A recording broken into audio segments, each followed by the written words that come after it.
Hi guys, welcome to my channel. My name is Emmy from Emmy Evolving. If this is your first time joining me, thank you for finding me. If this is not your first time, thank you for coming back. So,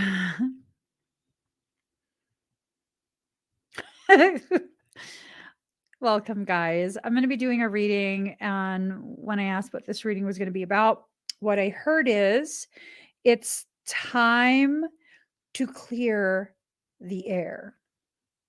I don't know what's going to happen, but something. It's something. So, yeah, let's go ahead and directly just get the cards ready. Let's get the cards ready. Okay. Oh, Lindsay. Yes. Here. Thank you, Lindsay, for sharing that link.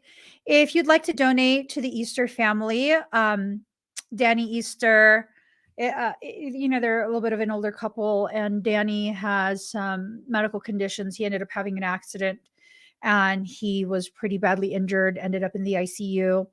Karen is my friend and the artist that created the artwork for my deck, my Oracle deck. For those who joined me for the expedites, where I was raising funds for them, I was able to send the check to her this weekend.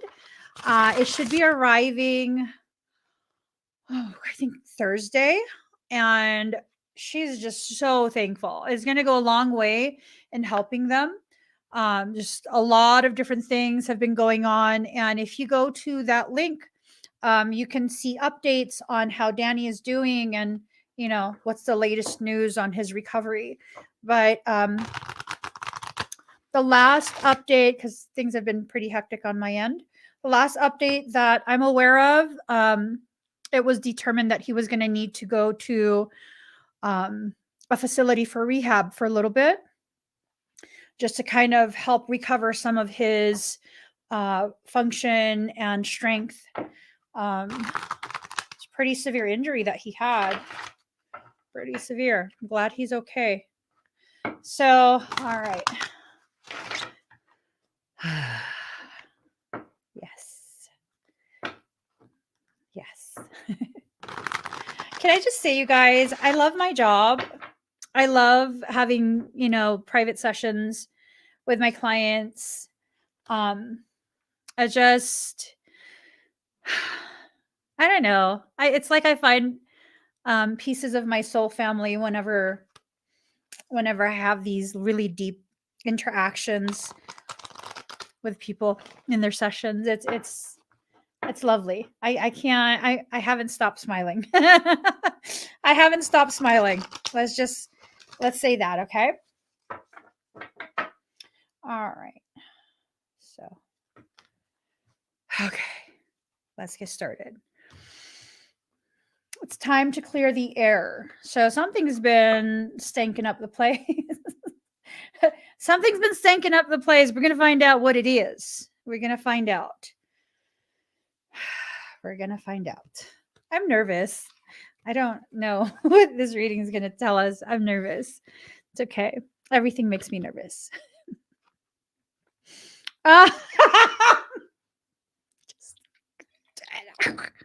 Okay.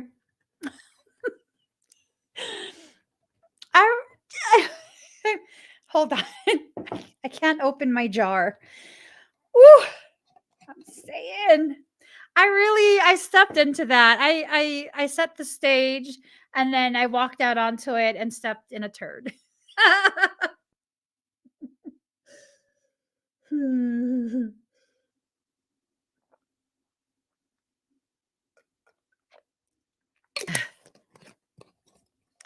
Let me just drink my vinegar water. Okay.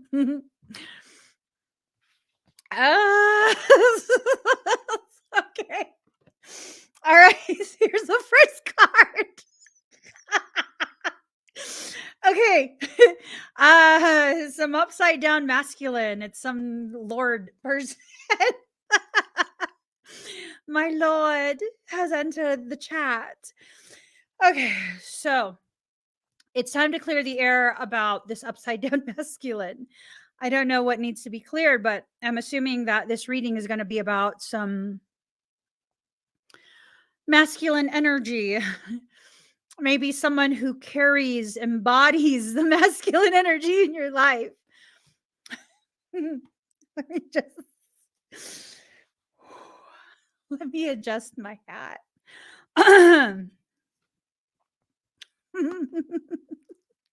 Okay, balance. There's balance that's needing to be reestablished. And whatever this balance that's being reestablished, it's definitely something that's necessary. Okay. You can't have one without the other, because if you're existing still in a state of duality and you only have one rather than both, you're not going to be balanced. I don't know about you guys, but having no balance is something that's just not enjoyable. Okay. Ask anyone who's experienced bouts of vertigo. Ask anyone who. I tried to learn how to ride a skateboard, a longboard specifically. When I turned 40, I was like,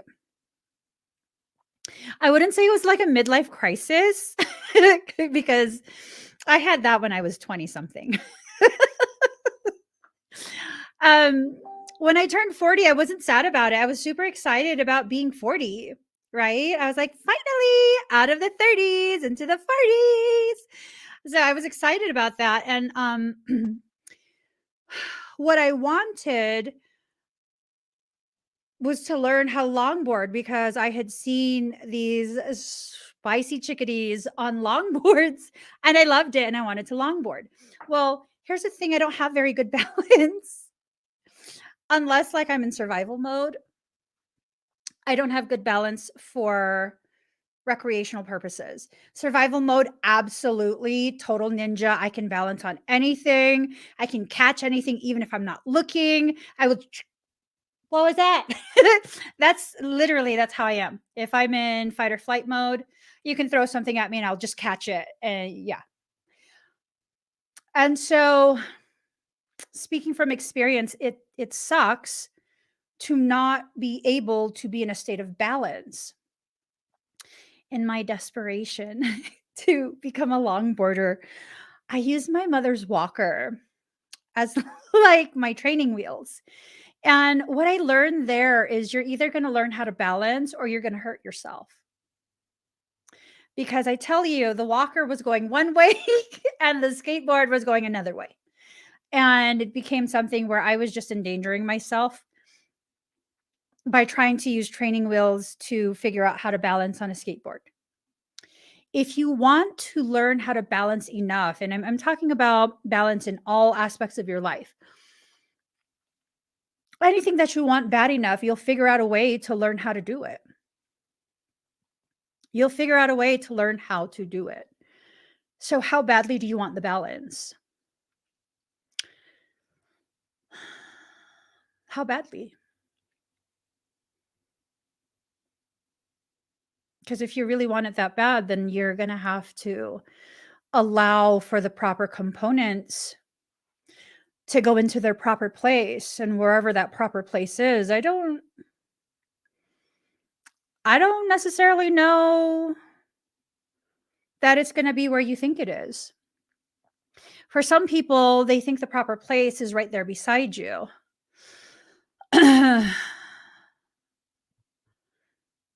I don't know. The sense that I'm getting is for others, regardless of what you're thinking is the proper place, the only proper place for toxic people is out of your life, no contact. So you just, I guess you have to sit down and begin using some discernment in regards to where someone's proper place is in your life. If you allow yourself to really sit and think, I think you'll begin to notice how polluted that air actually is, the air that surrounds you.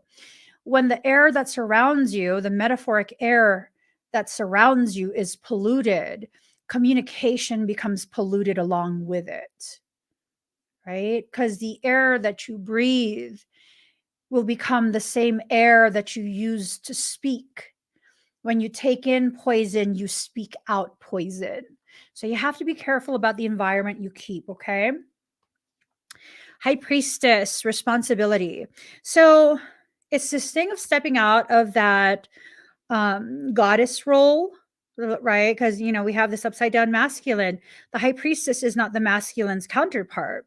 The High Priestess is this feminine aspect that has a capacity to see with clarity exactly what needs to be corrected in order to bring this back into proper alignment, right? It just covers.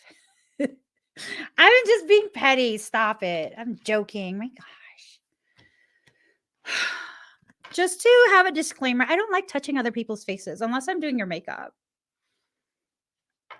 Okay. So, anywho.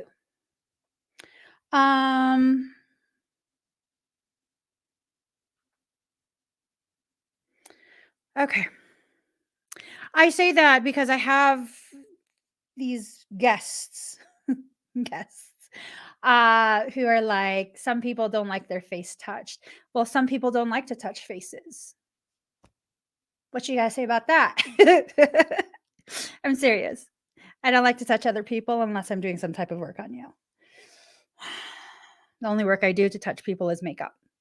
Stop. Just stop. Ethos. This is a mindset. This is the mindset that surrounds you. What is being said about the mindset? It's a guardian mindset. What? I'm told to read the Wiccan read. Ready? Read? I don't know. By the Wiccan law, ye must, in perfect love and perfect trust. 8 words the Wiccan read fulfill. And ye harm none, do as ye will. These creative letters are just doing a number on me. What is that? And ever mind the rule of 3. What ye send out comes back to thee. Follow this with mind and heart, and merry ye meet, and merry ye part. That's like piratey. It has a pirate vibe. I can roll with pirates. What did you want me to read this for? Oh, I was supposed to just read the first line. In perfect love, in perfect trust. Whatever that means for you guys. In perfect love, in perfect trust. Right? So when true love is involved, I'm not talking about this flawed, very distorted ownership, subjugation type human love. I'm talking about omni love, the type of love that seeks to liberate in whatever ways liberation is needed. That type of love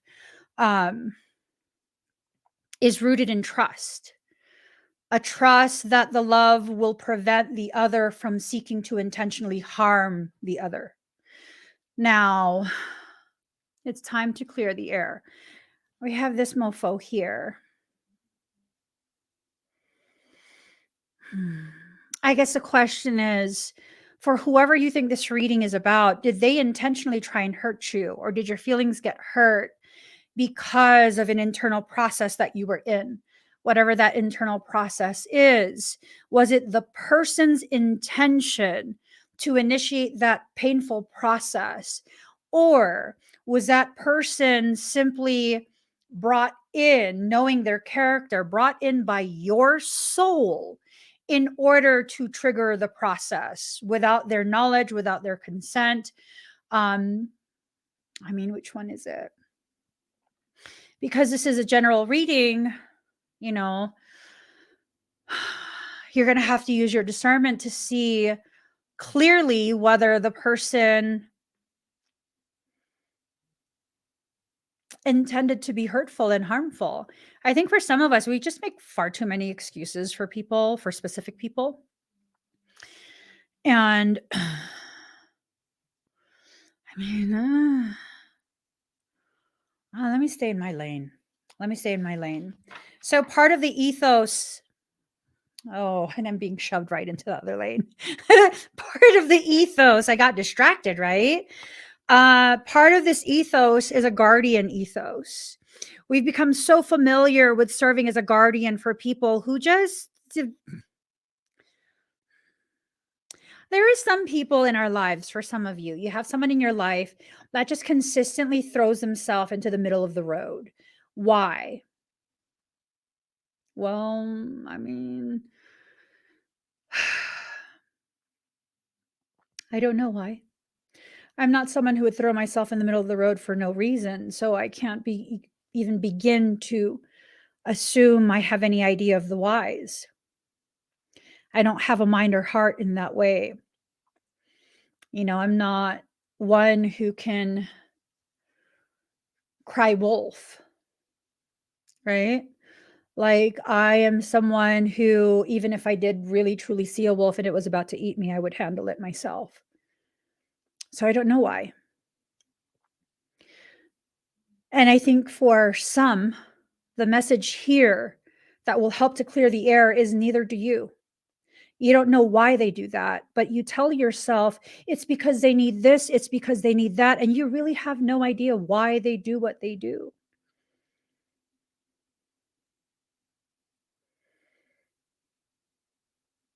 The excuses that you're given, right? Um, and for some of us, we're given the reason, but because of all of the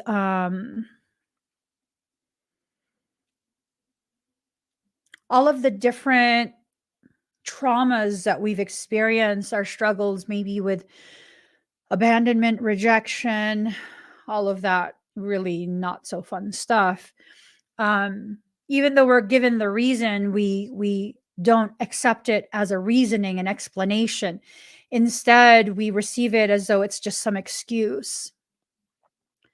I think the thing we need to clear really has to do with the ways in which we're not allowing ourselves to see clearly exactly what it is that's going on, exactly what it is that we need to see about ourselves and the way we fuel the environments that we exist in. Mm. Hmm. Hello, Marlene. Can I call you Marlena? I used to watch this. I used to watch this soap opera. Did you watch it too? Days of Our Lives. I want to call you Marlena, and then we can call Michael Stefano. No, I stopped watching it when I was I don't know, 18 or 19, something like that. Why? I don't know the storyline anymore. Is that show still on? Do you guys know if Days of Our Lives is still on? Is it? That's what it's called, right? Days of Our Lives.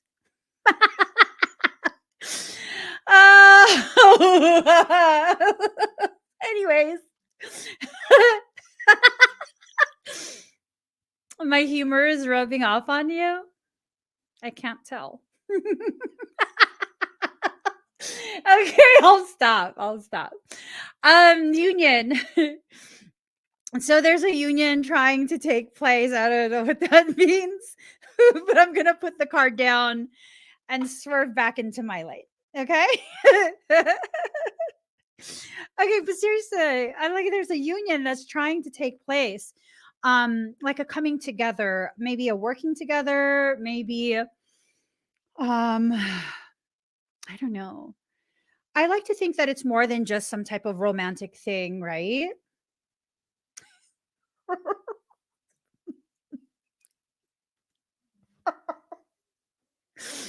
You saw that too.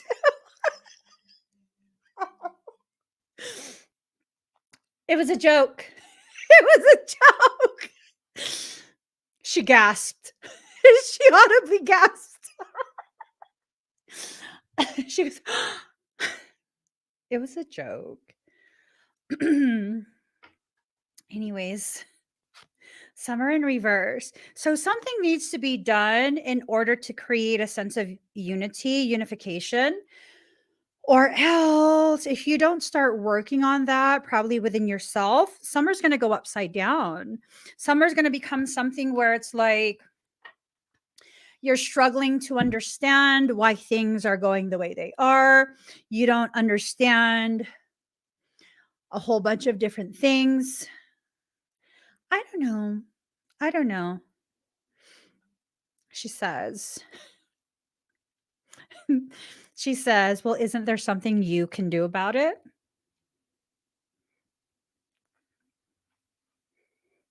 You mean about my life?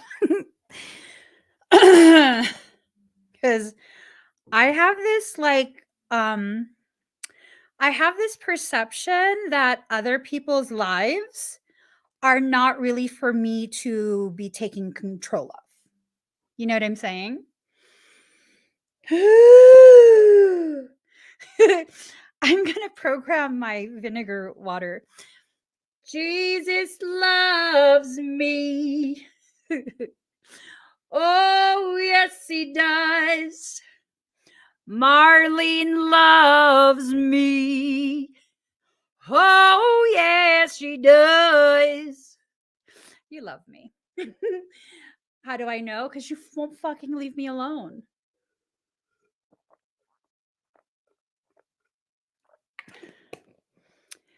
How do you know I love you? Because you're always around. I'm in the bathroom. She's standing there. I'm in the shower. She's standing there. Like, woman. I think she sees me naked more than my husband does. Jesus. It's true, though. You're always there. Do I feel embarrassed naked in front of you? No. Do you?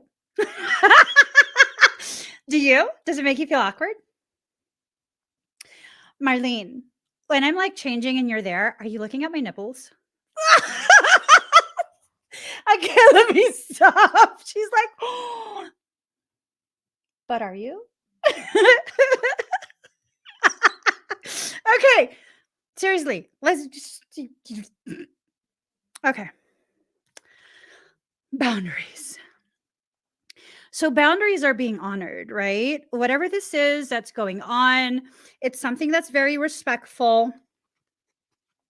So for those of you who are in toxic connections, people who continuously disregard you, disrespect you, don't cherish you or any of that, this reading is not about that person. Just, I'm going to be blunt. This reading is not about that person. Yeah. So concealment and secret. We have these two cards come up. What's that tell you if it's in reverse? And then you have the fertility card come up. So Beltane, secrets, that stuff. I'm thinking that someone is trying to plant seeds about spilling the beans about something, right? Someone is trying so hard to encourage whoever of you to go ahead and just say it, right? I don't know who you're going to be talking to, but there's a secret, there's concealment, cloak, book of shadows. They just want you to confess whatever it is. All right. You want to tell me you love me, you go ahead. Say it in the comments. I don't know. I think someone needs to confess. Maybe they do need to confess their love to you. Someone needs to maybe confess is not the right word, right? Maybe confess makes it seem like it's some type of negative thing that they're being coerced into doing, When in reality, I'll give you guys the reality of it, okay? Whoever this is that needs to confess, like, be real. You've been wanting to say something for some time now, but you just haven't had the courage to. Dig deep. Dig deep. Scrounge around in your scrotum and find the courage buried deep in there. And then extract it, pull it out, use it. Use that courage. Say whatever it is you need to say to whoever it is you need to say it, right? I don't know who you need to talk to, but there's a conversation that's needing to take place. And I can't be bothered by this subject anymore. Monica! um, I think there's a lot. There's definitely a lot that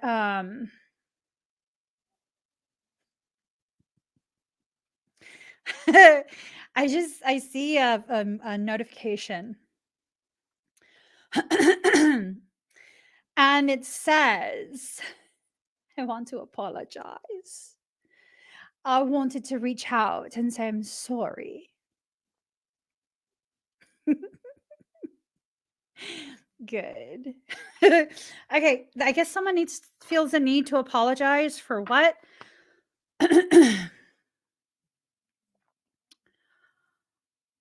It's this sense of the feeling that someone feels very responsible for your hurt, for disappointing you, for, I don't know, I keep like hearing hurt. Like, I'm sorry I hurt you. I'm sorry I hurt you. Are they really? Right? I don't know. I think for the people who this message is really, really, really going to resonate with, again, it's not going to be someone who has been toxic. You know, it's a toxic relationship. You've been maltreated, disregarded, abandoned, and no, no. I am not going to let you use my words to continue to delude yourself. This has nothing to do with the toxic people. Like here, if you have to ask this, not trying to single you out, Jamie. Love you, boo. If you have to ask this for your specific situation, probably has been a toxic relationship, a toxic connection, right? Or it could be that for some, a very select few, you have been in nothing but toxic situations and connections for so long. And now you have something new. It's a new relationship connection that's developing. And because you're so used to being disappointed, you are so accustomed to being hurt and disrespected. You're like, are they sorry or are they just feeling guilty? At which point, you know what? I think it's time to kind of do some internal work, really assess where you are within yourself, within your self love journey, within your self healing. And, you know, we need to maybe really take stock of what we need from ourselves because it's not someone else's job or responsibility to ensure that we are doing our part to heal ourselves, right? So, I mean, you know, there's just so many different ways that these messages can be received during a general reading. So I just kind of want to make sure I cover as many of those bases as possible, right? I just know for sure if you are still with the same person has been toxic this whole time and you just really been disregarded, tossed to the side, however many times, and only picked up off the sidewalk when they realize they need a tissue to wipe their nose or their butt, I'm saying, nope, nope. You know what I mean? Um,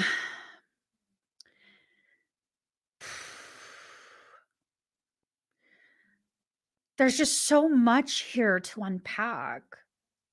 There's so much to unpack because it's almost like what's being cleared from the air is this set of like wounds and trauma, and this set of wounds and trauma, and that set, and that set, and that set. It's like an opportunity for whoever has the courage to step into this process knowingly.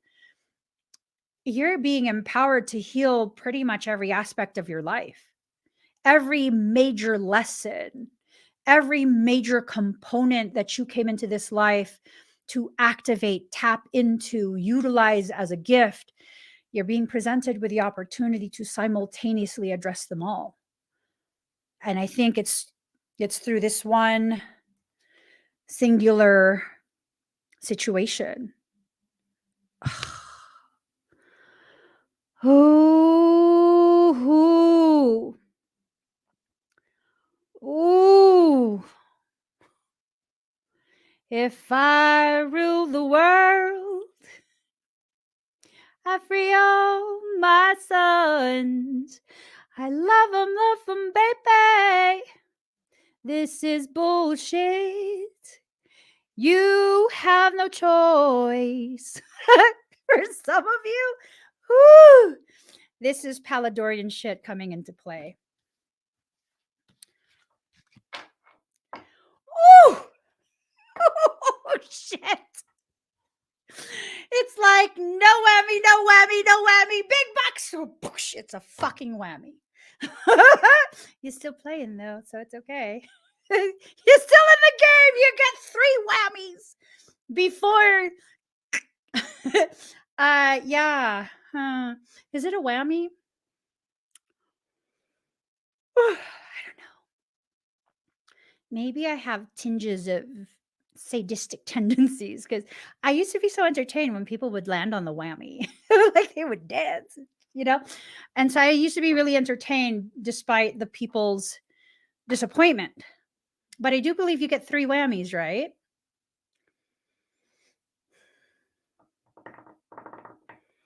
I have a feeling you've already hit 1 whammy. This would be the 2nd whammy. Ooh, shit. Oh my God. You guys want to know what I've learned from Soul? You'll have several cycles of no whammies, right? Or you'll have several cycles of this game that's being played. That means usually you'll have about 9 whammies to avoid. You'll have 3 cycles of 3, which comes to 9. And what I've learned is by the time you get to the 2nd whammy for whatever cycle you're in, if you're going to try and go for that 3rd win or lose, that all or nothing, really your higher self is just joking with you at that point. It's not really going to give you the opportunity to either win something or get a whammy. It's positioning itself behind you while you're focused on not getting a whammy. It's positioning itself behind you to drag your ass by your hair through the riverbeds, through bushes and gravel. And you think you're going to be dragged in water? No. Your higher self will position you on the dry riverbed. This is not good. I just.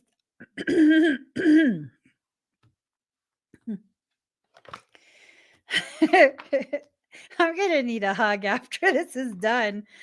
I don't take well when I'm made to feel like I have no options. Because when you leave someone like me with no options, I create my own, and it's called rebellion. Fuck your whammy and your river. I'll shave my hair so you got nothing to grab. I'm just saying. I'm joking. It's a joke. Okay. So, entering into your shadow realm is a choice that you can choose to make, but it will definitely turn your sense of self-worth in reverse for a period to give you a full sense of the directionality of your options. Does that make sense? In layman's terms, there's a potential that your higher self is going to be like, yeah, no, you could totally go into the shadow aspects, at which point you're not going to be able to see clearly because you're in the shadows. Things will be obscured. And that will facilitate your higher self basically sucker punching you in the gut. So you fall flat, right? You fall flat on yourself. And then to give you a sense of direction, it's going to spin you on your ass.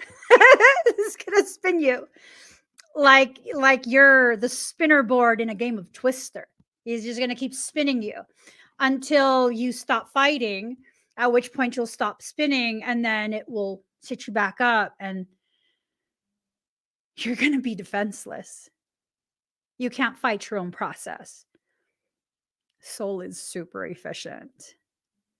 When it comes to Palladorian contracts regarding your growth and growth contracts that are Palladorian usually indicate that your growth is something that will be synergistic with the collective growth, the growth of the collective whole.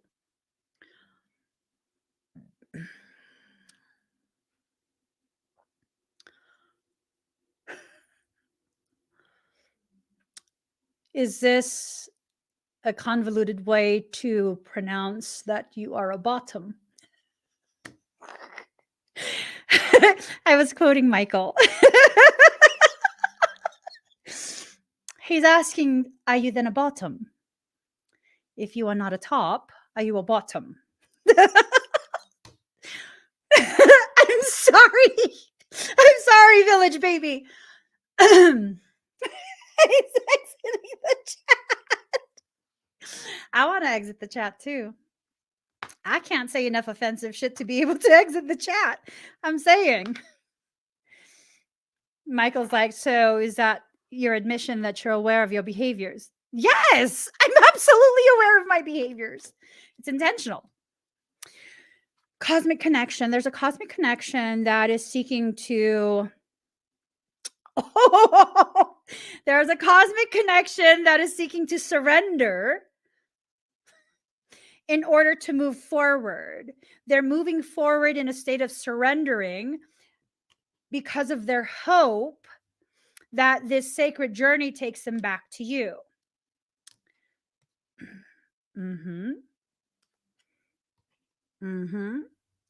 They're trying to walk their truth in order to communicate to you, to your soul, that they are serious about the work that they have done in order to become worthy of being in your proximity.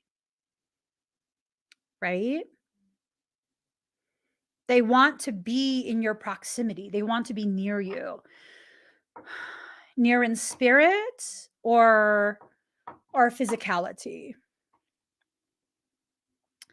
USD, I'm sorry. I wasn't talking shit. I don't even know what it means to be a top or a bottom. I'm old. I don't know these pop culture things.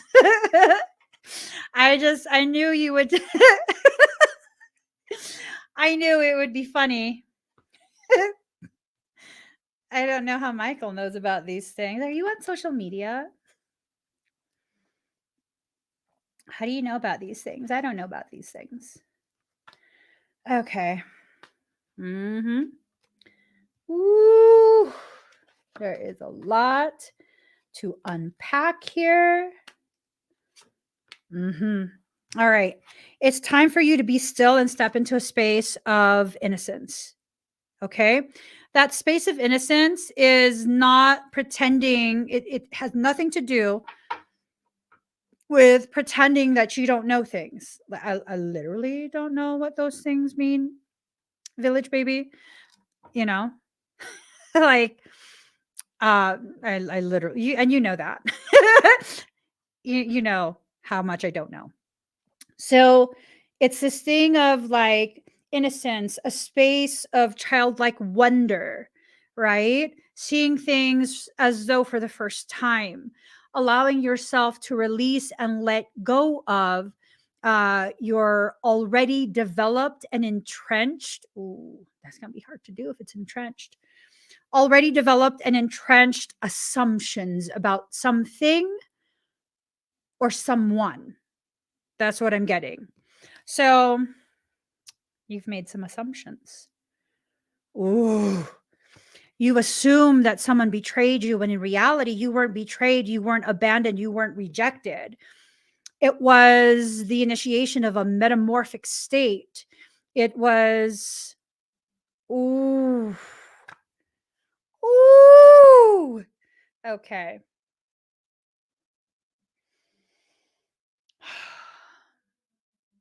Oh, this is intense for real. For real, this is very intense. So, this is what I'm getting, okay? This is someone who shares a type of possibly galactic, possibly like celestial, etheric, whatever it is, some high level soul based connection with you. And you weren't aware of the gravity of what this meant. You were aware of the connection, but because you've never met anyone like them, you weren't aware of the gravity of it. And the proximity of that initial introduction really triggered a process, this metamorphosis. It was a morphogenetic, accelerated ascension mechanic. Yes. It was nothing but a process, but here's the thing. Because of a lot of the traumas that already existed within you and the insecurities, and that led to assumptions. And when things went quiet, it was this sense of, oh my gosh, you're being prepared to be betrayed. And you cut them off at the pass, when in reality, they weren't preparing to betray you. They were going silent because they were resonating so deeply with you that they didn't know how to handle that. Sorry. Well, what the hell? This was a misunderstanding. My goodness, it was a misunderstanding. But because of that misunderstanding, a fight started, and the fire that both of you possess caused both of you to become very protective of your energy. Whew. So, not to be undone, the ancestral level of what the fuck, let's run away, that took place. Whew. This is like, and then the eyes became closed. Everything went upside down, and suddenly neither of you wanted to see what the hell was actually going on. That's fine. You can't pretend to be asleep anymore. Your secret's out. So by the time there was a realization of what was going on, drained. Ooh. Ooh. The feelings, the connections, all of that. And when I say the feelings, I'm not talking about like romantic. The feelings of resonance, the feelings of home, the feelings of a familiarity that made you feel so safe that you could finally open up and just exist as you are, with no pretense, no conditions, no restrictions, no editing, no censoring, just you in the raw, naked, in your truth. Oh my God. And so y'all overreacted. What the fuck? I'd say this is a perfect mirror for you. You both just overreacted like hell, got all prickly pear. And pulled all your juices back into your center core, just like a cactus. You're like a cacti pear. Y'all are too much. See that? You went into full cactus mode to protect yourself from what? From the abundance. The growth was abundant. You were afraid of the growth. You weren't afraid of the person. You were afraid of what that person represented and what their presence offers you in regards to your ascension mechanics. Ooh. Ooh. I'm telling you.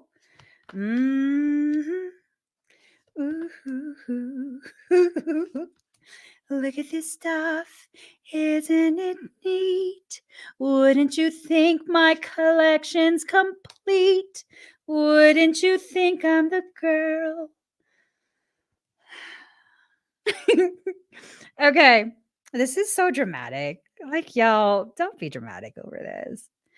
I'm saying.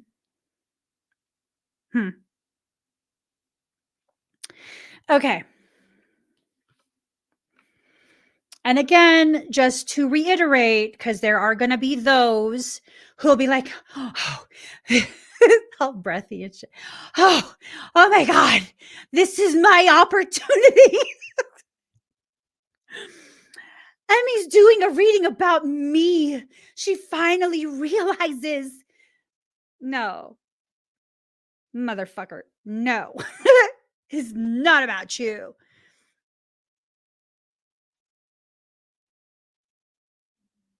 I'm not laughing. I'm serious. Don't pester me thinking I'm inviting you into my life. I said, toxic people, this is not about you. If at some point you have identified me as your twin and tried to force me into agreement with your fuckery, this is not for you. Unless I came on my own terms to the conclusion that, oh, we're mirrors. It's not about you. Okay. Card number 17, misalignment. Miracles become normal once we face all of the aspects of our life in the same direction. But see, it was in reverse, right? So this kind of is a reiteration of what I was just saying, you know, a reminder. This is not about looking for excuses for those of us who are in toxic connections. Okay. Okay. Excuse me. Okay. Now, Michael says,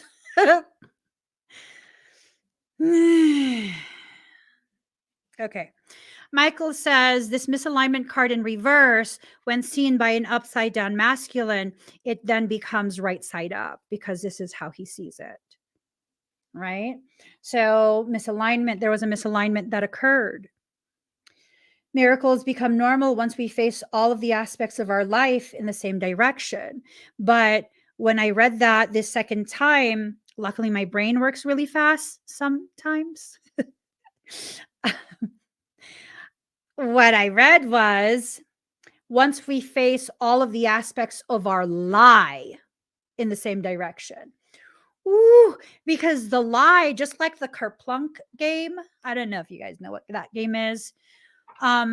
It's like this tube with a whole bunch of holes in it, and you take a whole bunch of skinny little sticks and you stick it haphazardly through the tube, and it creates like a lattice work for a ball to sit on.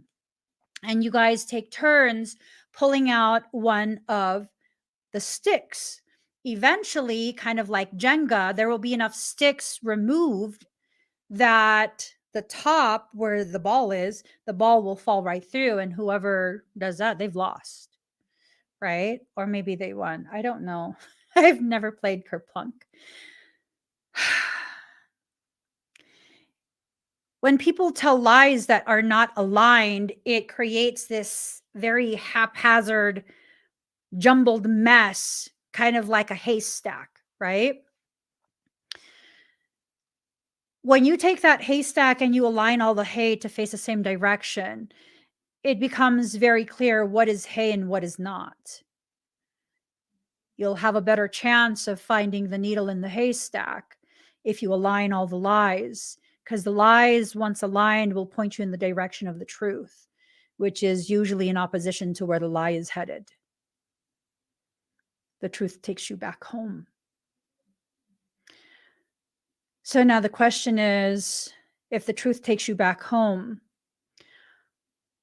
if the truth takes them back home, Michael is asking me to correct the wording. I know where this is going. If the truth leads them back home, Are you the home, and are you ready to open your door to a visitor? Knowing that there's a potentiality the visitor might be your new roommate, right? I don't know. I don't know. Card number 26, forgiveness. Hurt blocks our light. You guys know my belief on forgiveness? Are you guys familiar with what I believe personally about forgiveness? I believe that forgiveness is part of a program that forces you to remain ensnared by the people, the very people who have hurt you, harmed you, disrespected you, and have not considered you and their effects on you. I don't believe you need to forgive anyone, just as I don't believe that you should hold a grudge. I believe that you should see people for what they are, either the messenger or the tools that are used by your soul to take you to the places within yourself that will help you to learn the things you need to learn.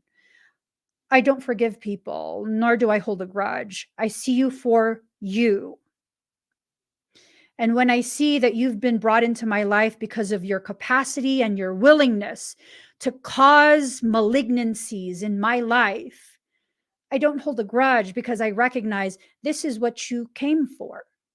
This is what you are brought to me for. Now that you've done what you needed to do, you are excused. No, I'm not angry with you. Oh, does that mean we can be friends? Fuck no. You just showed me what you're capable of and what you're willing to do. I don't need friends like you. Are you kidding me? Please. Girl, guy, fuck out of here with that. I'm saying, fuck out of here with that. You're crazy. You're joking, right? Yeah. No. And I've finally gotten to a point where I have allowed myself to learn expeditiously and accept even faster the truth that you show me through your actions. When you show me that you are this or that, I believe you. Oh, no, and don't get it twisted. Not only do I observe you and your behaviors, I observe your energy and what your energy snitches to me about you. So, kind of just like that, where I've learned to stop gaslighting myself into this belief that I'm being mean because I actually have the capability to see you as you are, behind the mask, behind the robe, behind the curtain, behind all the wizardry. I see you clearly, as though you were naked with nothing to hide behind. So, your lies are nothing but see-through clothing when you stand in front of someone like me. Oh, I see what you're trying to cover up. I see what you're using to try to cover up. But I also see that I'm not an idiot. We have to stop making excuses for other people, just like we have to stop making excuses for ourselves. We have to simply be. Well, how do you do that, Emmy? Be. But how? Stop trying. You mean I shouldn't try in life? No. Stop trying to be something other than what you are, who you are, where you are, when you are. Just be. Just be. Okay?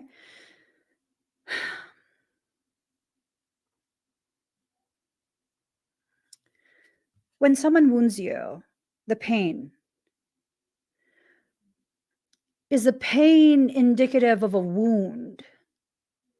Or is the pain a sudden developed awareness of the void that exists within you?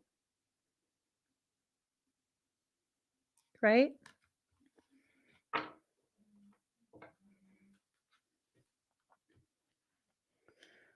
I've done plenty of work on myself. I still have a lot of work to do, don't get me wrong. But I've done plenty of work on myself, and I've come to this realization that when people hurt my feelings, it's not because they've actually hurt my feelings. It's because something in their actions or their words have made me painfully, acutely aware of a void that exists inside me.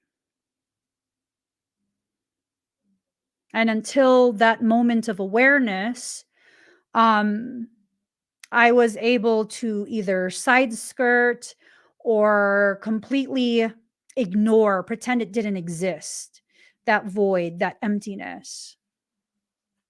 For example, when I was much, much, much, much younger, I had this thing of like, because I'm very socially awkward, I had this thing of one time all the girls that I went to school with, they decided to go and do something. And I became aware of it because they posted pictures on Facebook. Mind you, I don't really talk to them anymore. So why would they invite me to go out? For all they know, I'm living a very friend filled life already, just not with them. And I realized like my feelings were so hurt over that. I never said anything just because it's like they don't owe me an invitation. But I deeply remember how hurt I was seeing that. I felt so left out. And it was this thing of I became aware of how lonely I actually was, despite all these attempts to keep myself so busy that I didn't feel alone. Right. And then what ended up happening, I don't know if Michael spoke to their higher selves or what. Because I would have never said anything. I'm not one to complain. Uh, so suddenly, not long after that, and I wasn't being a hater, I didn't comment anything snarky on anything. I hearted it. And that was it. Like, yay, you guys had fun. Well, not long after that, for whatever reason, they began inviting me to go out. And I kept saying no because I don't like to go out. I don't like to go out. And then eventually they did manage to get me to go to a bar with them, like, I don't know, 2 times or something like that. And I was just like, I'm good. I want to be home with my husband and my baby. Like, ew, I don't even drink. I'm sleepy. I want to wash dishes. I don't want to do laundry. I want to vacuum.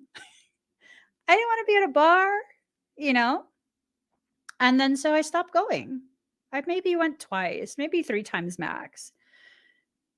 And from that point on, after a couple of weeks, they stopped inviting me to things. And for a moment, I was like, oh my God, they're mad at me. And I was like, but you don't even like going out though. And I was like, oh, that's right. Oh, I don't care anymore. So them not inviting me the first time where I got hurt, my feelings were all but hurt, and I was super silent about that. It wasn't because they didn't invite me. It was because I became aware of whatever sense of deficit, whatever sense of void I had within me. That was why. They didn't hurt my feelings. They created an opportunity for awareness. And so I became aware. And then I thought, well, maybe I do need a girls' night out because my husband had been trying to force me, literally force me, to go out for quite some time. Like, go have fun. And I'm like, I don't want to. Why the hell you keep trying to get me out of the house? you know? And it was this thing of, I realized, like, I really don't want to go out. It's not me being antisocial. I didn't like it. I don't like the environment. I don't drink. I don't. I don't drink. I don't like loud music like that where it's a lot of fucking sweaty people around you. Like, I don't like other people's bodily fluids in my proximity. It's gross. It's gross. So I realized and I came to the conclusion that the feelings were attached to the awareness of a deficit, a sense of void, a sense of deficit inside me. So there was no need for forgiveness. There was no need for apologies. There was just this need um, to really embrace, right? Just embrace. Excuse me. Another thing about the whole forgiveness program, and one of the most ugliest parts, in my opinion, about that forgiveness program is that in order to forgive someone, you have to allow yourself to identify as a person that they have overpowered, that they have subjugated, they have dominated. You have to identify as their target. You have to willingly identify as their victim. And then you have to be okay with that. See, part of the forgiveness program is to not need an apology. You just have to forgive and be the bigger person. I'm a short ass person. I will not be bigger than most people I come across unless they're in their toddlerdom. Okay? I am not bigger than most people. Okay? But you'll have all of these people who continue to participate in these programs that very covertly seek to rob you of your sense of identification. Fuck that. I'm not identifying as nobody's victim. You want to try and force victimhood on me? Bitch, we both going to be victimized, because I promise you. I promise you. You're going to see a whole nother side come out of me. I promise you that. I don't just talk big and bad because I'm on a live stream and I'm locked in a room by myself. No. My husband can attest, I'm like this in person too. Like, the fuck you say to me? What the fuck you say? Because people are taller than me. I don't give a shit. You think I care that you're taller than me? I'm in better range to punch you in your scrotum. Please. Please. I don't need to be your height to pull a sucker punch like that. Please. Whatever. So, do you need to forgive? That's up to you. If you're willing to identify as the weaker one, and this is not about ego, this is about diminishing the truth of your power and sovereignty. If you're willing to identify as the weaker one, meaning you're giving up your sovereignty, that's up to you. That's up to you. If you want to, you can. Will I? No. No, I will not. Why? Because why do I need to? If you're not going to apologize to me, I don't need to forgive you. But guess what? You still have no control over me, because I was never looking for an apology, nor was I gifting you the opportunity to have a label that says you were able to subjugate me within my own kingdom. You're nothing but an interloper that entered into the wrong kingdom and helped me to better refine my war skills. It's irrelevant if I won or lost. Because as long as I learned something and I more profoundly cultivated my sense of self, that's always a win, regardless of how our interactions turned out. As long as you didn't get me to agree, you can never claim a win over me. So let's agree to not agree. You be on your way, I be on my way, life goes on. We're both fine. There's no biggie. The problem is when you still need to be right. You need them to acknowledge what they did to you. I'm good. You did what you did. I received it in the way I received it, and that's that. That's that. You did what you did. I received it in the way I received it. I couldn't control what you did. You couldn't control how I received it, how I interpreted it. That's that.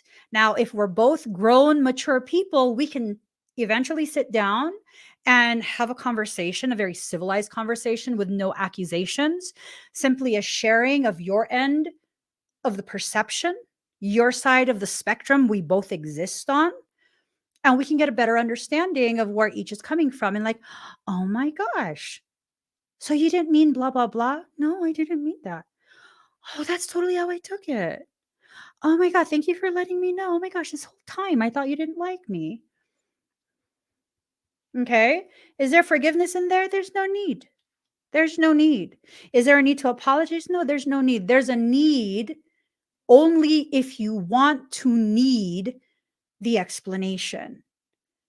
And why do you need an explanation? Why do you want an explanation? To better understand your perception of how things went down.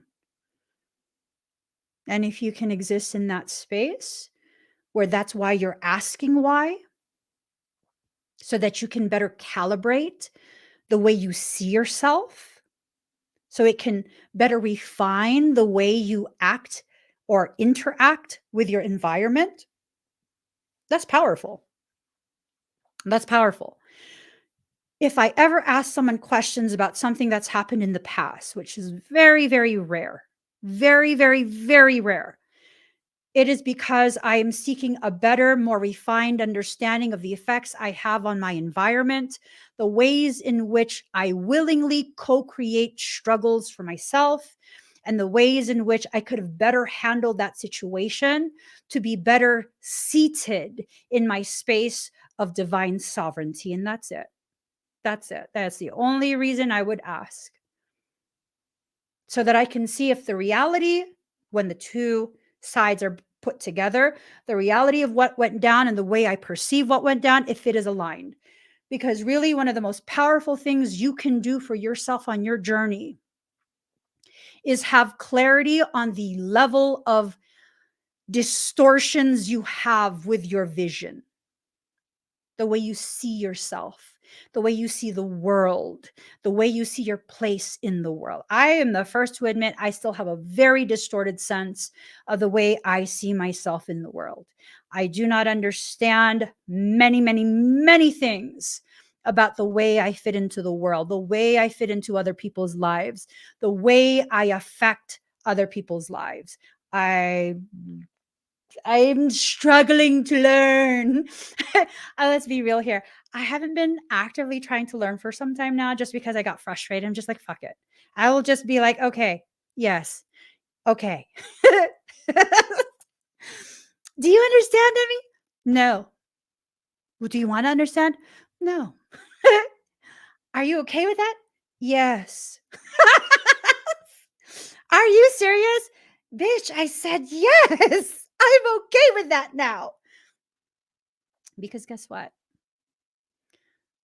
Once upon a time, I sat myself down and was really honest with myself.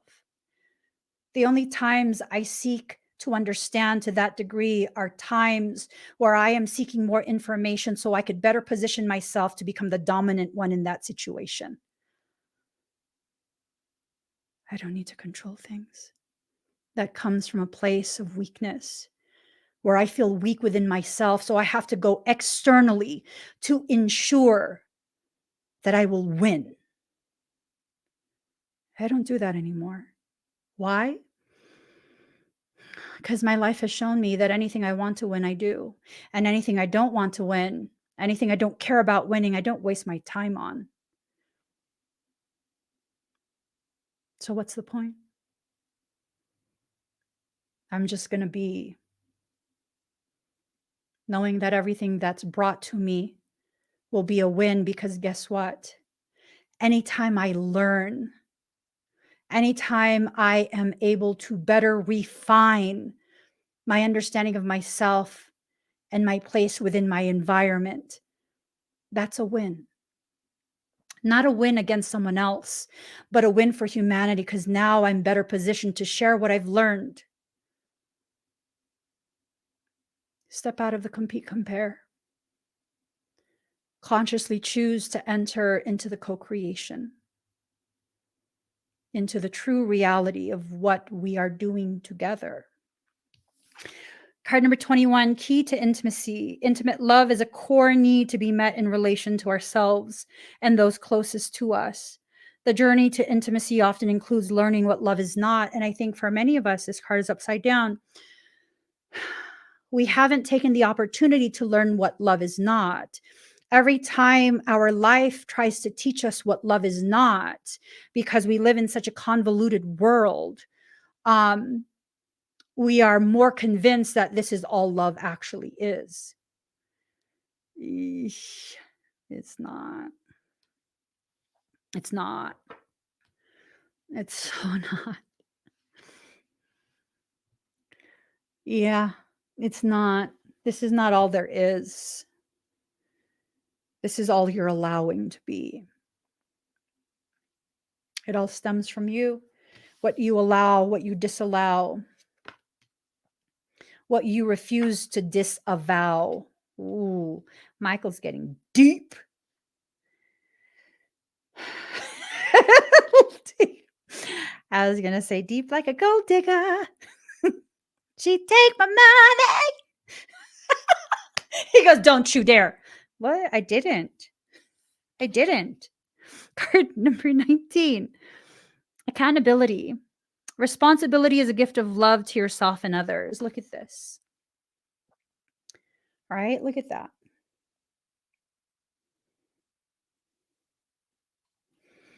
All these rocks in a basket, not even carried in a way that helps to secure the load. Whew. Responsibility is a gift of love to yourself and others. I don't know why that sentence offends me so badly. Responsibility is a gift of love to yourself and others. That sounds like some gaslighting, tutti frutti ass fucking love and light bullshit. Responsibility is a gift of love to yourself and others. Oh, fuck out of here with that. Responsibility is a gift of love to yourself and others. What? I don't know why that offends me. Responsibility is a gift of love to yourself and to others. That sounds like a full-on lie. That sounds like something I would say if I was manipulative and I was trying to get you to take ownership of something that I didn't want to be blamed for.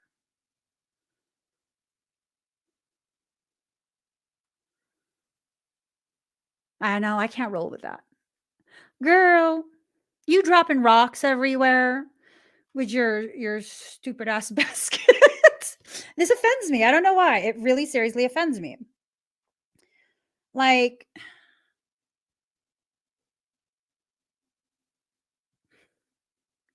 responsibility is a gift of love to yourself and others.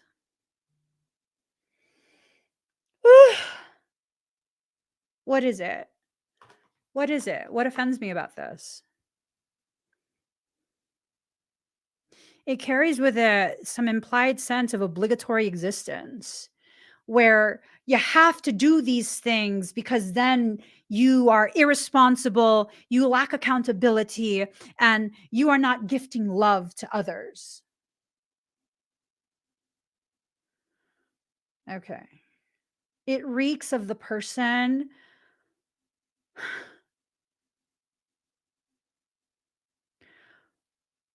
who can't just accept a gift as it is. They would, like, say you heard them talk about wanting a 3/4 sleeve shirt from a specific brand, right? So I don't know, Gap. They want a 3/4 sleeve shirt from Gap, and you go to Gap because you want to get them what they want. They didn't specify the color, they didn't specify the fabric. You arrive at Gap and you realize, oh shit, there's different fabrics, there's different colors, and you're just going to pick what you think they would enjoy, what you feel they would look beautiful in. And you give them this gift that you put so much time and effort into, and they're like, oh, thank you, I guess. Do you have a gift receipt? No, but I'm your size and I can fit that shit. Here, hand it to me if you don't want it. I'm just saying, that's what it reeks of. Responsibility is a gift of love to yourself and others. Listen.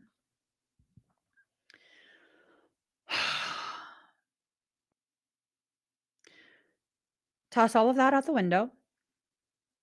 And please consider my perception on this. When you hold yourself accountable for the things that you do and say, you are giving yourself an opportunity to learn to a much more elevated degree regarding causation and effect. You remove that obligatory existence that teaches you nothing but to comply, to be a subjugated, indentured servant in someone else's life, right? Where all that effort you put into that connection has more to do with you earning the right to be there. No, that's bullshit. So, accountability helps you to have the opportunity to take stock of your chosen behavior and how that played out. And if what your chosen option, whatever that is, how that played out, was not something you were happy with in the end, then you now know, do not do that again. Choose a different option. And as you do this and you hold yourself accountable, those who witness you, they are not being gifted with love. They are being guided through witnessing your actions. They are being guided to make decisions for themselves and to hold themselves accountable. The best way to teach another human is to lead by example, not to have the intention to teach, but to share information and lead them to how you came to those conclusions so that they can begin to question within themselves and consider, not just blindly accept. Some bullshit. That's why I never use this deck. Responsibility is a gift of love to yourself and others. Girl. That was such a bullshit line. I'm sorry. Card number 41, radical self-love. We can only receive love to the extent that we unconditionally love and live the truth. You know what?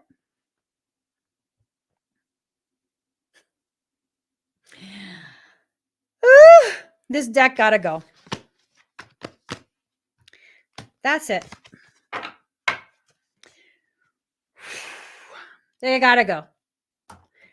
It gotta go. I am not reading any more of those offensive lines. I refuse. I refuse because I'm not going to just regurgitate and no.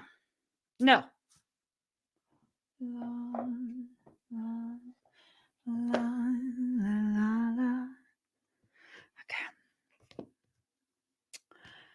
Let's do this. Card number 23. 2 being the number of guidance, 3 being the solid foundation from which to 5. 2 plus 3 is 5. To create change. Aquarius, I know. The best way to predict the future is to invent it, right? Allowing yourself to step out of this pre-programmed bullshit. I was going to say,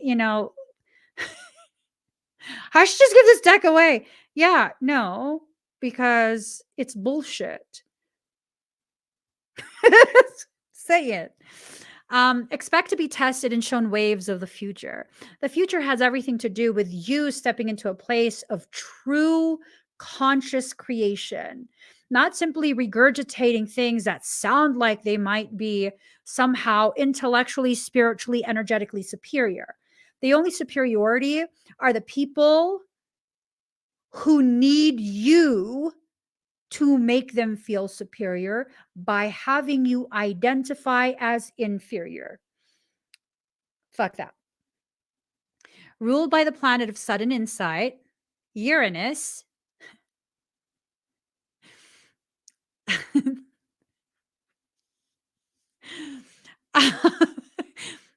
I'm sorry. I'm such a 12-year-old.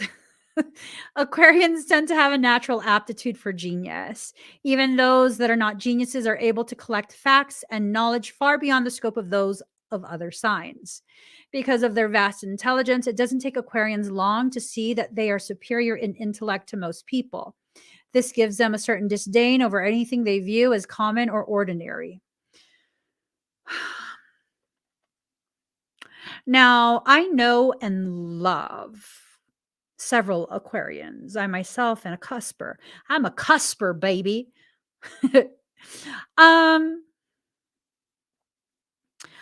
I don't know that they see that they're superior in intellect to most people. I think they just have a low tolerance for stupidity. I'm just saying.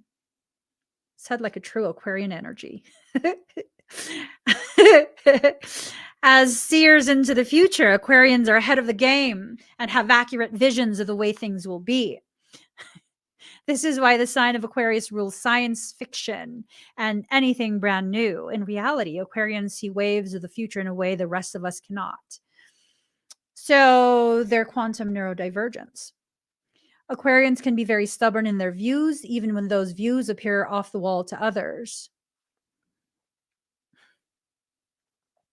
It only appears off the wall to others when others are accustomed to being imprisoned in their own thoughts.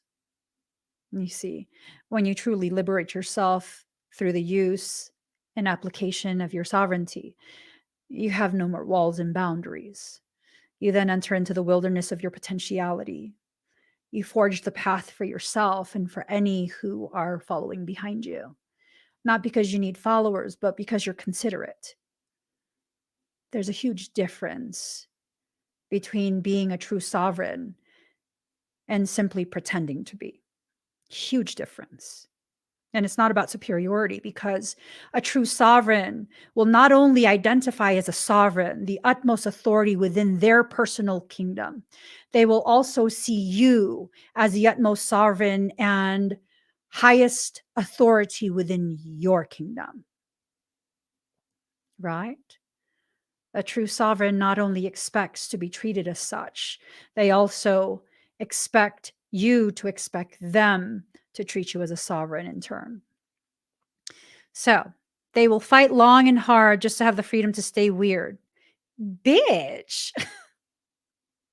Why am I so offended today? The fuck's going on? And they will fight for the rest of us to stay weird as well.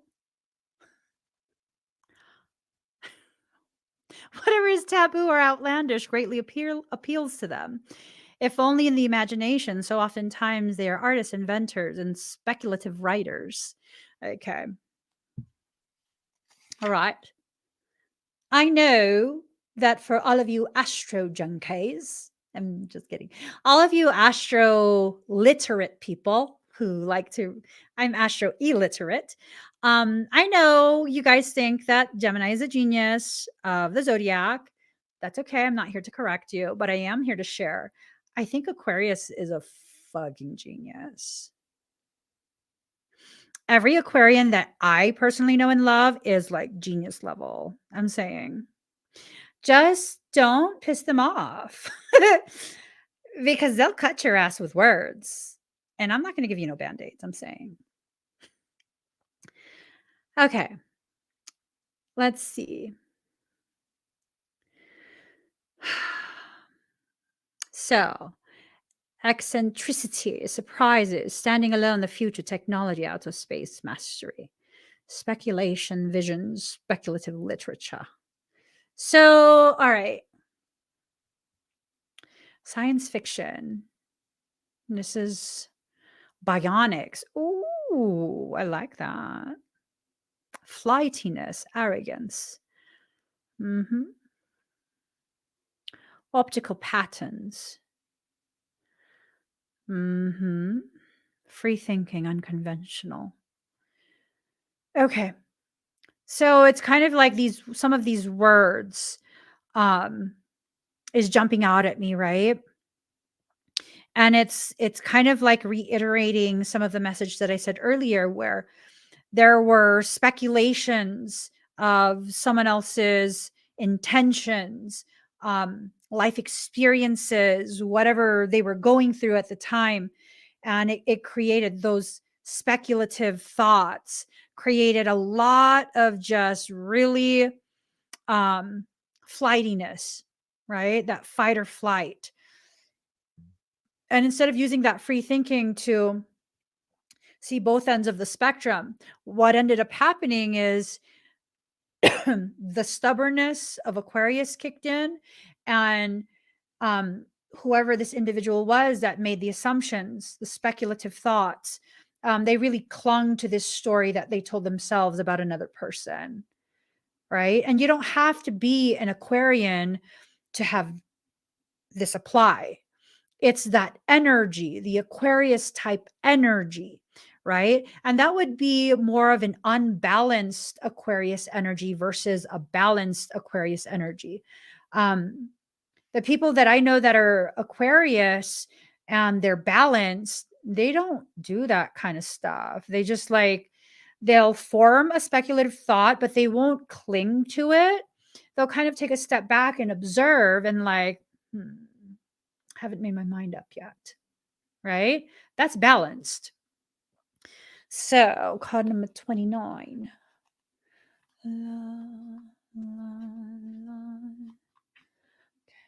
Okay.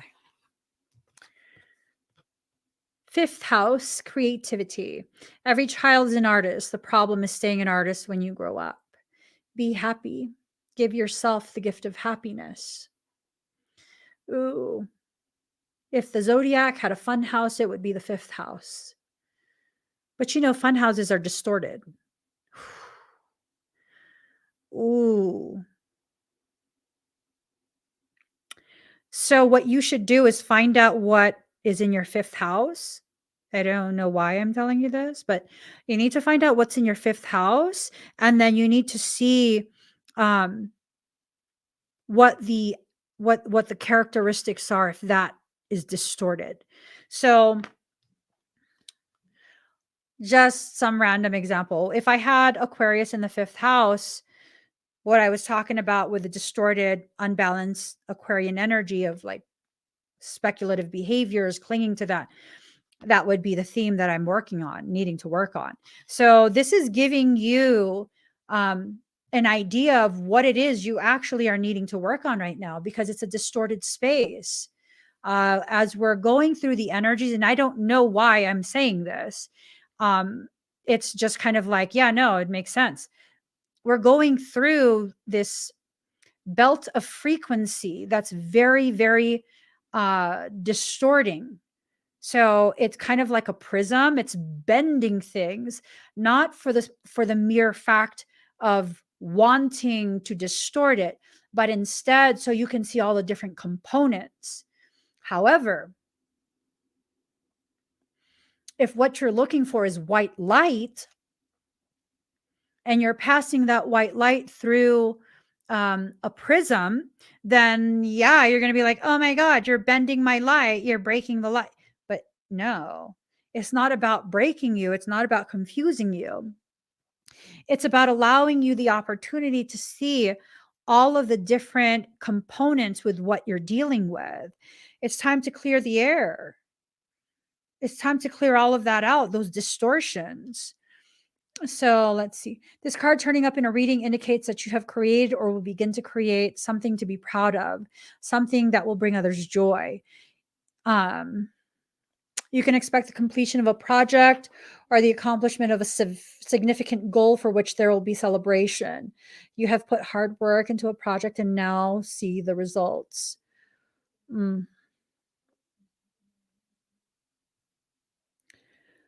Since the 5th house is a natural house position for the sign Leo, someone close to you, a potential lover, a mate, or the two of you together will make a striking appearance. Okay, stop. It's time to go out and be seen. No. This card may turn up during the time of a budding romance. Stop. Perhaps your current relationship will go through a positive transformation. Yes. Perhaps there's a new potential mate on the scene. No. I'm just saying, so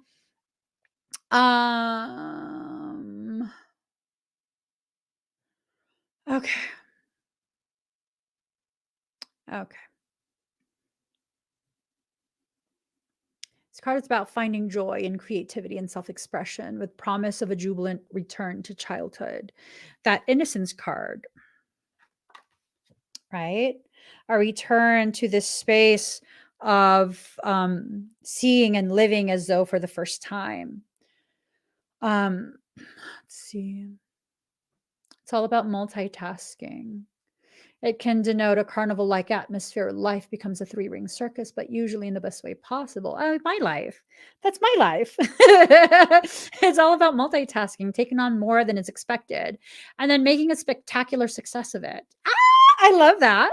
This is a card of mastery and victory in a deep way, such as that which you already carry inside your heart. All is possible now.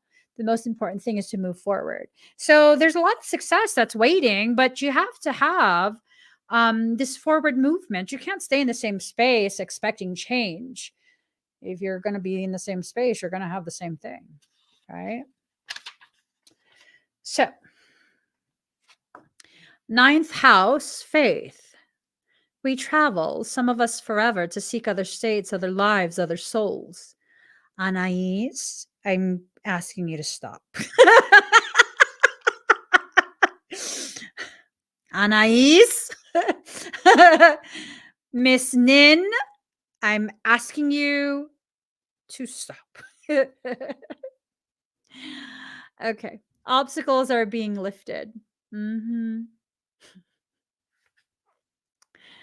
Okay. The 9th house in astrology is a house position for the sign of Sagittarius and is ruled by the planet Jupiter, the planet of openness, luck, and expansion. I already know where this is going. Some of you are being encouraged to take that leap of faith to go towards the very thing that you are wanting. Destiny, fate, and karma all come into play.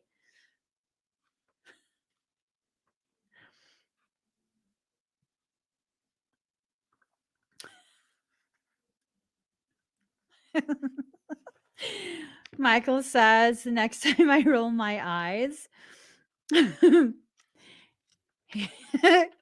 he's going to strike me in the back so my eyes will get stuck in a rolled position. Since it opposes the 3rd house of communication and writing, the 9th house represents publishing and influences through the written word. So this is about writing the email and sending it. For some of you, writing the email and purging those thoughts, emotions, whatever it is enough. For others of you, it needs to be sent because it's not enough for you to release it. The next part of that transformative process is the person who receives it and what they will do with that information. I'm just saying. So let's see.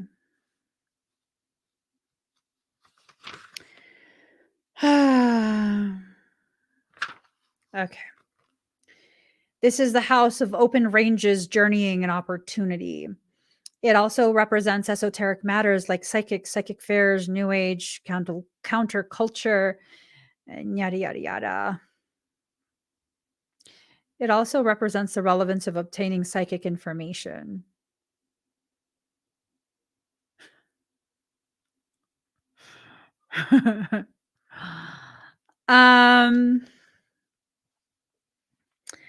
I'm getting an inkling that this is a message pertaining to the development of telepathic communication. So,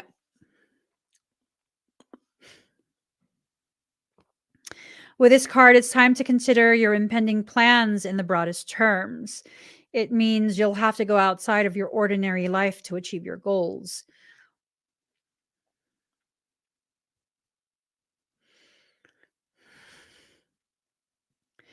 It's where we seek guidance and understanding. The possibility of returning to school and furthering your education is likely in the near future.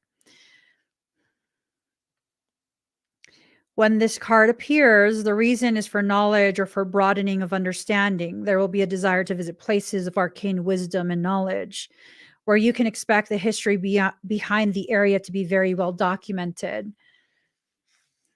So, for some, you are the source of arcane wisdom and esoteric knowledge. This is about interconnectedness and interactivity that will release more of this arcane knowledge. This card indicates a temporary disconnect from close family where you depart from your known life into another one as a pilgrim or a seeker. So there's a potentiality that someone is going to completely release the reins, just completely let go and disconnect from the life as they know it right now to seek something out, something that calls their soul through the whispers within their heart, and that will lead them to you. I'm just saying. Um, if the question is about love, one or the other person needs freedom.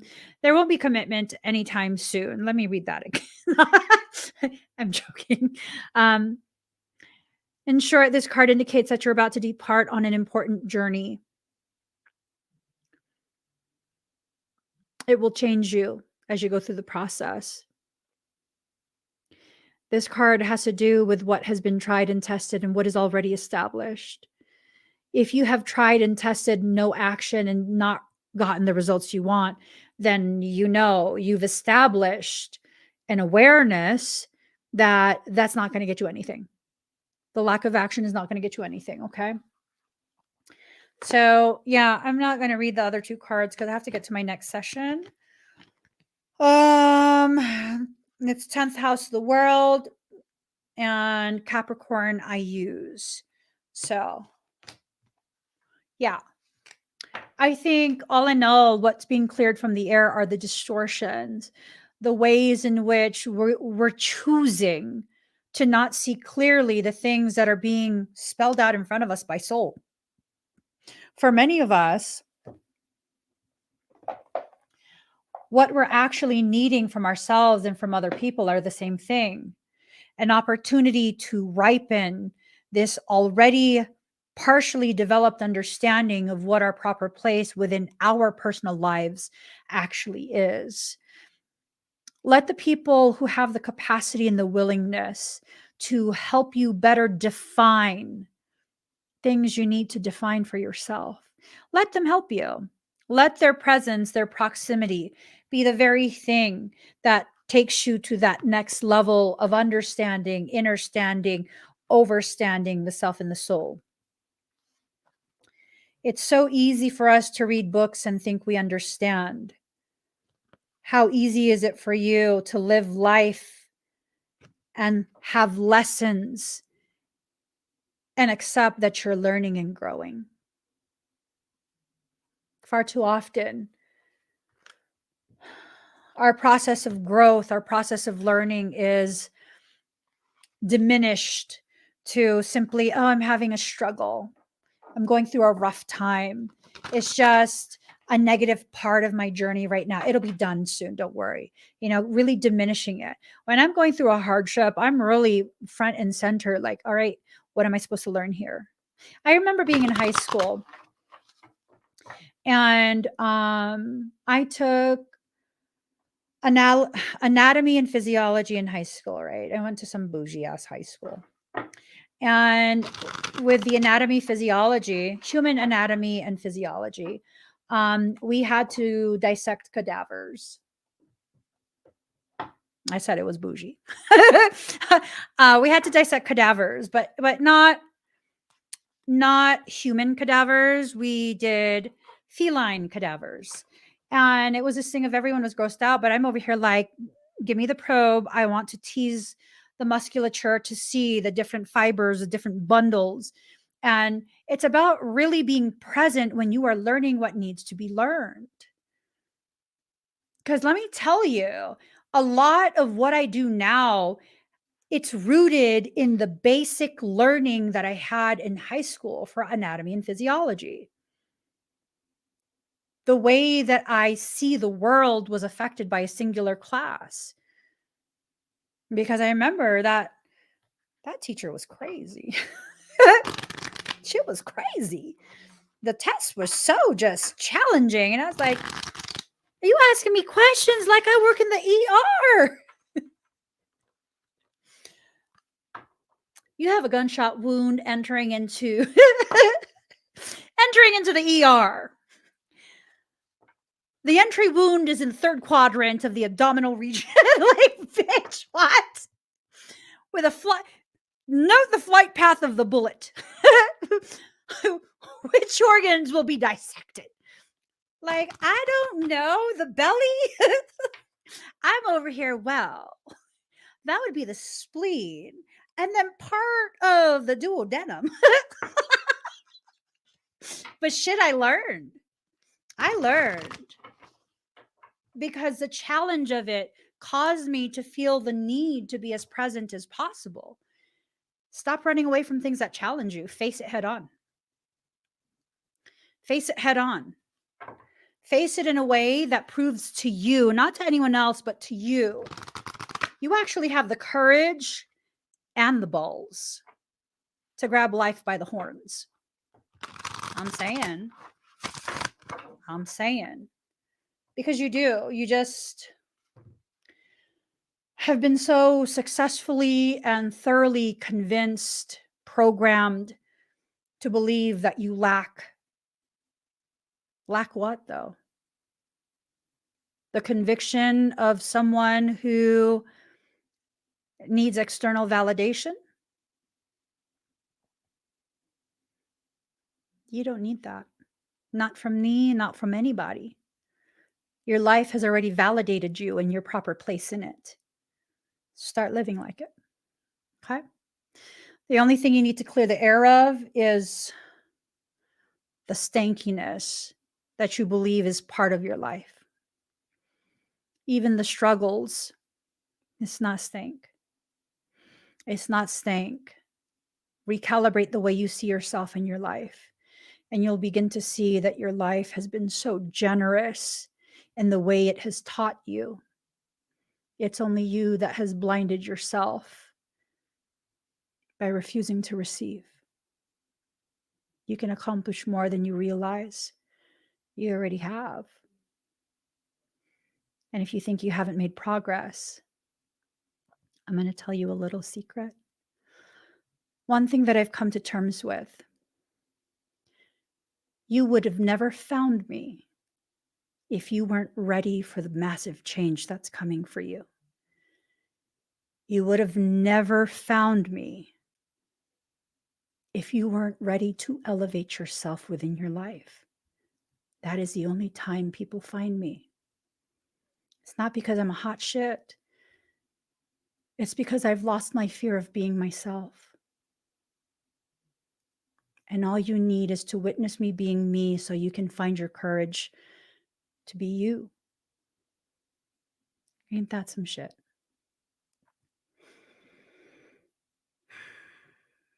Ain't that some shit? So, by technicality and by perception, you are in every sense of the concept my equal. You just haven't let yourself admit it yet. That's fine. I don't need you to validate what I already know and think about you. That you are my equal. Change my mind. You can't. I already see you. So, give this video a thumbs up. If you haven't already subscribed, please do subscribe. Turn on that notification bell. Join me when I'm live. My session's starting. I gotta go. Bye, everyone.